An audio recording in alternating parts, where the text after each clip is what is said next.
Hello mga mi, share ko lang what's inside our first aid travel kit. So, ito yung box na ito, storage box. Binili ko again sa Shopee. It's 345, I think. It has 3 layers made of plastic material. So, what is inside? Yan, a thermometer.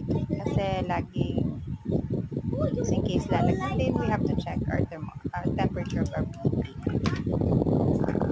Yan, pulse ox, lagyan namin sleep yan. We have the cool fever.